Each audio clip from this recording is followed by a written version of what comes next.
Welcome back to my channel. आज इस video पे आप यूकेजी मैथ सिलेबस देखेंगे।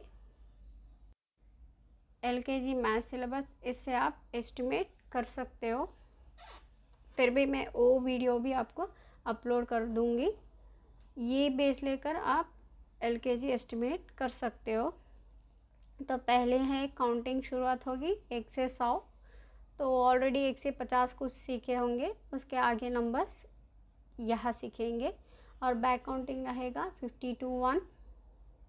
नेक्स्ट टॉपिक उनके लिए मैथ्स में आफ्टर, बिटवीन, बिफोर, मतलब ये नंबर्स का पहले, बीच और पीछे वाला नंबर्स लिखना है। नेक्स्ट उन्हें स्पेलिंग्स रहेंगे, नंबर स्पेलिंग्स, मतलब ONE1, TW2, 3। सो ये सारे स्पेलिंग्स हो 10 तक सीखेंगे। नेक्स्ट उनका सिलेबस में होगा टेबल्स 2 to 5। तो उसके बाद का टॉपिक है ascending descending order. Ascending descending order मतलब छोटा से बड़ा नंबर और बड़ा से छोटा नंबर लिखना चाहिए सीक्वेंस में। तो इसको याद दिलाने के लिए बच्चों को आप 2 लॉजिक से सिखा सकते हो। पहला वाला, सो असेंडिंग मतलब ये से स्टार्ट हो रहा, मतलब first letter, so first mean smallest. तो ऐसे ये डिसेंडिंग डी से स्टार्ट हो रहा है, डी मतलब थोड़ा बड़ा, कंपेरेटिव ये डी थोड़ा बाद में रहेगा ना, तो ये मतलब छोटा से स्टार्ट करना चाहिए, डी मतलब बड़ा से स्टार्ट करना चाहिए। एक लॉजिक है। दूसरा लॉजिक ये है, असेंडिंग में पूरे 9 डिजिट्स रहेंगे और डिसेंडिंग में पूरे आप कैलकुलेट करेंगे तो 10 अल्फ़ाबेट्स, नॉट डिजिट्स, अल्फ़ाबेट्स। सो इसमें ज़्यादा है तो ये ज़्यादा नंबर से शुरू करना है, और इसमें कम है तो ये कम नंबर से शुरुआत करना है। सिर्फ उन्हें शुरुआत किससे करना है, सिर्फ ये बोलिए तो बाकी का वो खुद कर लेंगे। और छोटा से बड़ा, बड़ा से छोटा, ऐसे 2-2 बोलने की ज़रूरत नहीं है। असेंडिंग मतलब छोटा लिखना है पहला और बढ़ाते जाना है। डिसेंडिंग मतलब बड़ा लिखना है और घटाते जाना है। नेक्स्ट टॉपिक है उनका एडिशन और सब्ट्रैक्शन। सो एडिशन तो पता है आपको, ग्रुप करना है। सब्ट्रैक्शन मतलब निकाल देना है। नेक्स्ट टॉपिक है स्किप काउंटिंग, मतलब नंबर्स छोड़ के गिनना है। तो इसमें आप पहला स्किप काउंटिंग बाय 5 बता दें तो उसके बाद नेक्स्ट नंबर्स बता सकते हो। नेक्स्ट आएगा नंबर कंपैरिजन। नंबर कंपैरिजन मतलब कौन सा छोटा और कौन सा बड़ा, नंबर्स के बीच में बराबर ही चेक करेंगे। तो ये है नंबर कंपैरिजन। ये है पूरा मैथ्स यूकेजी का सिलेबस। नेक्स्ट मैं आपको ये बताऊंगी आप इन चीज़ों को कैसे बच्चों के साथ पढ़ा सकते हो, किन किन चीज़ों को पहला पढ़ाना चाहिए, किन चीज़ की प्रिपरेशन आप करना चाहिए। और इसके सभी टॉपिक्स के ऊपर मैं एक DIY वर्कशीट्स बना दिया था, तो वो भी आपसे शेयर कर रही हूँ। होप आपको अच्छा लगे। अगर अच्छा लगता है प्लीज़ लाइक, शेयर, कमेंट कर दीजिए। तो अब हम देखते हैं DIY वर्कशीट्स इस सिलेबस के मुताबिक। पहला वर्कशीट है काउंटिंग का है, तो इस पे हमें काउंटिंग करना होगा। तो यहाँ पे 2 लेवल्स का काउंटिंग आप करा सकते हो।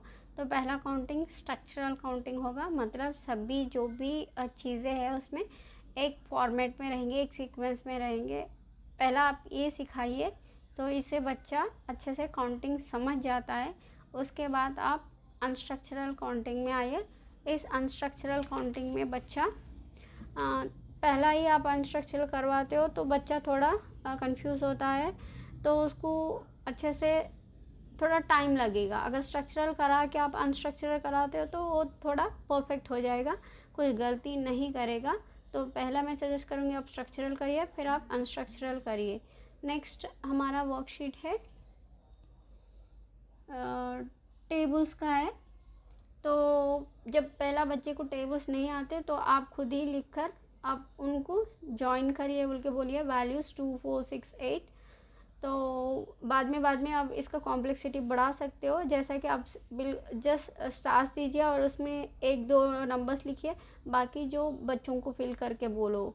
नेक्स्ट इसके बाद में फिर आप और कॉम्प्लिकेट कर सकते हो। सिर्फ आप पहले नंबर दीजिए और सीक्वेंस आप ड्रॉ करके दीजिए, उसमें भरने के लिए बोलिए। तो ऐसा बच्चों को टेबल सीखने में इंटरेस्ट लगेगा। नेक्स्ट वर्कशीट है फाइंडिंग ग्रेटेस्ट नंबर।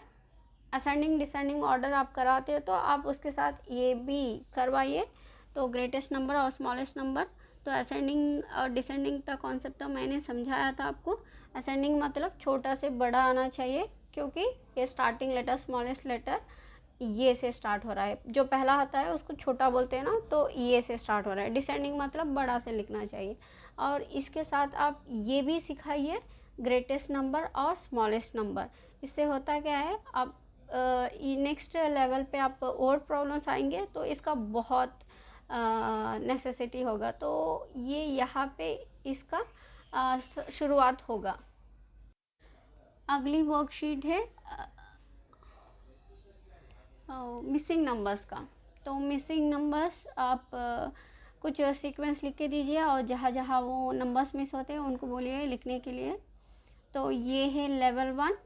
अगर लेवल 2 आप इसमें और कुछ कॉम्प्लिकेट करना चाहते हो तो लेवल 2 ऐसा कर सकते हो। इससे बच्चा थोड़ा कंफ्यूज होएगा पहले में, फिर भी उसको अच्छे से कंसंट्रेशन लगाएगा और अच्छे से करेंगे। तो आप उनका कॉम्प्लिकेशन को बढ़ा सकते हो ऐसा करके। तो ये है सीक्वेंसिंग का। बच्चे सीक्वेंसिंग भी सीखना बहुत ज़रूरी है, तो इससे फ़ायदा होगा बिफोर आफ्टर बिटवीन नंबर्स का। नेक्स्ट हम देखते हैं एडिशन। तो एडिशन मतलब ग्रुपिंग, सभी डिफरेंट पार्ट्स को पूरा होल बनाना है। तो आप एडिशन ऐसे सिखाएं तो बच्चों को आसानी से समझ में आएगी। और नंबर बॉन्डिंग भी आप यहीं पे सिखाइए। तो पार्ट 4 + 3 = 7 7 होगा होल। सो 4 एप्पल्स 3 मैंगोज, 2 डिफरेंट ग्रुप्स को जब मर्ज करते हैं तो हमें आएगा टोटल। तो ऐसे आप बहुत सारे DIY बना सकते हो एडिशन। नेक्स्ट सब्ट्रैक्शन आप कटिंग के ज़रिए से सिखा सकते हो। जब चीज़ को निकाल लेते हैं या कट करते हो उसका मतलब हम चीज़ को हटा रहे हैं। तो सब्ट्रैक्शन आप इस तरह सिखाएंगे तो बच्चों को आसान रहेगा। तो ये है एडिशन एंड सब्ट्रैक्शन।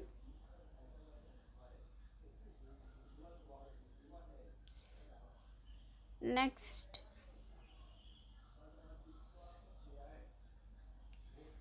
है स्पेलिंग्स आप पहले उनको लेवल बाय लेवल सिखाइए। पहला लेवल में उनको सिर्फ फर्स्ट लेटर लिखने के लिए बोलिए, और दूसरा लेवल में आप थोड़ा कॉम्प्लिकेट कर सकते हो। Right the numbers which starts with the T, only T।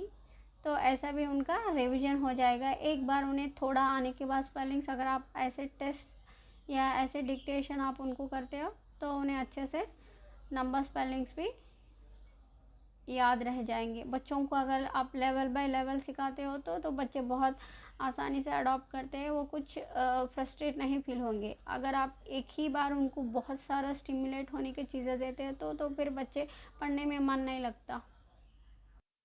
Skip counting के लिए मैं और एक एक्टिविटी भी आपको बता रही हूँ, वो है डॉट टू डॉट से आप स्किप काउंटिंग भी करवा सकते हो। इससे उनका रिवीजन हो जाएगा और उनको मज़ा भी आएगा।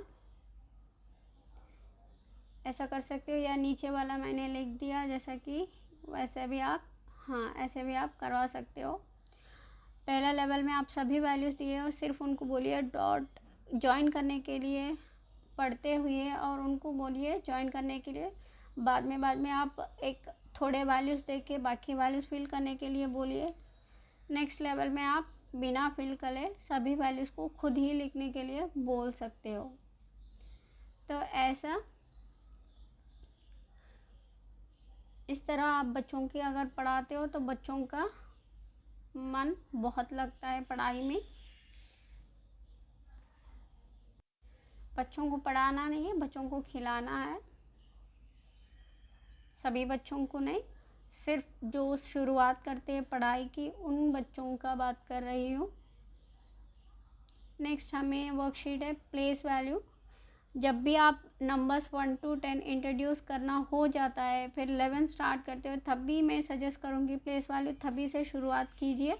क्योंकि प्लेस वैल्यू अगर आता है तो बहुत सारी चीज़ें उन्हें आसान होती है, जैसा कि ऑर्डर, जैसे कि बिफोर, आफ्टर, बिटवीन नंबर्स, ये सारी चीज़ें उन्हें बहुत आसानी होती है।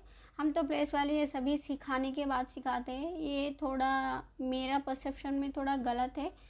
प्लेस वैल्यू पहले ही सिखाना चाहिए। जब नंबर 10 आता है 10, तो 10th प्लेस कौन सा, 1st प्लेस कौन सा है, ये बताना चाहिए। अगर आप यूनिक आइडेंटिफिकेशन मार्क रखते हो तो बच्चे बहुत आसानी से सीख लेते हैं। जैसा कि मैंने 10th प्लेस में डबल लाइन लिखी थी और 1st प्लेस में सिंगल लाइन लिखी थी, तो अभी से आप समझाएंगे तो वो थोड़ा, जब तक वो बिफोर आफ्टर नंबर करते हो तो तब तक समझ जाएंगे। आप जितना शुरुआत जल्दी करते हो बच्चे अडॉप्ट करने में, उतना जल्दी ले लेते हैं टाइम। तो ये है प्लेस वैल्यू। नेक्स्ट वर्कशीट मैंने बनाई थी कंपैरिजन, पर कंपैरिजन भी मैं 2 लेवल का किया था। पहला मैं 1 से 10 का कंपैरिजन करके बताती थी, तो 1 से 10 में कौन बड़ा है कौन छोटा है। तो इससे आप बहुत सारा सिंपल एग्जांपल ले सकते हो। जितने पास ज़्यादा कैंडी है उधर साइड मुंह खोलना है, बच्चे तो वही करेंगे ना, जहाँ ज़्यादा कैंडी से वही को चूज़ करेंगे, या हम यही बोलेंगे। तो यहाँ पे 2 कैंडी से, यहाँ पे 3 कैंडी से, तो कितने कैंडीज खाना है तुम्हें, तो वो बोलेगा 3। तो मुंह खोलो, मुंह कैसा खोलेंगे, ऐसा, वो सिंबल भी ऐसे ही है। तो बहुत इजी सा था। तो आप अच्छे आराम से इस एग्जाम्पल से आप बच्चों को कंपैरिजन सिखा सकते हो। लेवल 1 में आप 1 to 10 सिखाइए, तो उसके बाद लेवल 2 करिए। लेवल 2 में 2 डिजिट आता है, 3 डिजिट आता है, तो पहला आप बोलिए कि 10th प्लेस हमने पहले ही प्लेस वैल्यू सिखा चुके थे, तो प्लेस वैल्यू का फ़ायदा यहाँ भी हुआ था। तो हम उनको पहला 10th प्लेस कंपेयर करने के लिए बोलेंगे। अगर वो 2 सेम है तो वो 1st प्लेस करेंगे, अगर सेम नहीं है तो उन दोनों में 1 to 10 का जैसा फ़र्क करते हैं, तो उसके वजह से वो नंबर फाइंड कर लेंगे।